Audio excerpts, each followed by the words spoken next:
থেকে হাতে কলমে প্রস্তুতি নিয়েছি। 2001 সালে যখন আপনাদের সমর্থনে বিএনপি রাষ্ট্র পরিচালনার দায়িত্ব পালন করেছিল, আমি তখন সরকারের অংশ হইনি।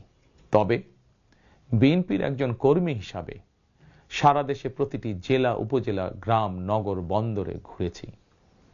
আপনাদের স্থানীয় সমস্যাগুলো, সম্ভাবনাগুলো জানার, বোঝার চেষ্টা করেছি। পরিস্থিতির কারণে বিদেশে থাকতে বাধ্য হলেও হৃদয়, মন, সত্তা জুড়ে ছিল বাংলাদেশ, বাংলাদেশের জনগণ।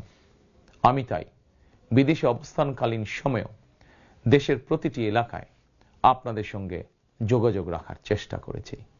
বিদেশ থেকে দেশে ফিরেও আমি আবারও এই স্বল্প সময় যতটুকু সম্ভব আপনাদের কাছে ছুটে গিয়েছি।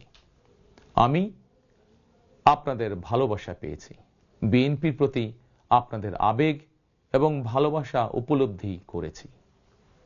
প্রিয় দেশবাসী, 12ই ফেব্রুয়ারি বিএনপির প্রতি আবারও আপনাদের ভালোবাসা প্রকাশের দিন। অতীতে আপনাদের সমর্থনে বিএনপি একাধিকবার রাষ্ট্র পরিচালনার দায়িত্ব পালন করেছে। দেশ পরিচালনা করতে গিয়ে সেই সময় কোনো কোনো ক্ষেত্রে হয়তো আমাদের অনিচ্ছাকৃত কিছু ভুল ত্রুটি হয়েছে। সেজন্য আমি দেশবাসীর কাছে আন্তরিকভাবে দুঃখ প্রকাশ করছি।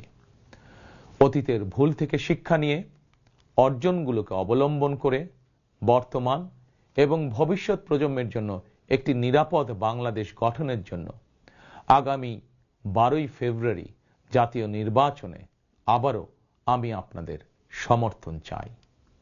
আমি দেশ এবং জনগণের জন্য, আপনার এবং আপনার পরিবারের সদস্যদের জন্য যেসব পরিকল্পনা গ্রহণ করেছি, প্রতিটি পরিকল্পনা বাস্তবায়ন